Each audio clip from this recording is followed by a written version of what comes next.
বাবা আজকে না আমাদের হাসির বাচ্চা বের করব। তো গাইস একটা গুড নিউজ, আমাদের হাঁসের বাচ্চা ফুটে গেছে। আলহামদুলিল্লাহ আলহামদুলিল্লাহ, দেখেন কি সুন্দর, সবাই একসাথে। বাবা দেখো ওদেরকে আমরা বের করি নাই, ওই ট্রে থেকে ওরা একা একাই বের হয়েছে। মজার বিষয় হলো এটা। কেমন লাগতেছে হাঁসের বাচ্চাগুলোকে? ভালো লাগে তো, আমি ঢুকবো বাচ্চাগুলো ধরবো, বেশ বাকি বার করে। যাও দেখি তো। ও হাঁস ঠোকর দেয় না, যাও। না না না ও ঠোকর দেয় না। না না রায়ান ভয় পাইতেছে, আমি যাই। এই বাকি ধরে আনো, শুধু বাকি ধরে আনো। এই দেখো ও আমাকে কিছু বলে, হাঁস কিছু বলে না, মুরগি ঠোকর দেয়। আচ্ছা যাও যাও, আমি যাইতেছি, আমি যাইতেছি। গাইস দেখেন, আমার কাছে এত ভালো লাগতেছে হাঁসের বাচ্চাগুলো দেখা। তুমি যাও। সবাই একত্রিত থাকে, কি যাও। সুন্দর একটা দৃশ্য। যাও তুমি, আমি নিয়ে আসি বাচ্চাগুলোকে। যাও।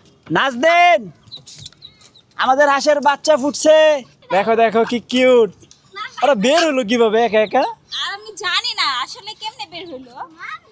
দেখ মাশাআল্লাহ, এই প্রথম আমরা অনেকগুলো বাচ্চা পেলাম। এখানে হাঁসের বাচ্চা অনেকগুলো, হ্যাঁ।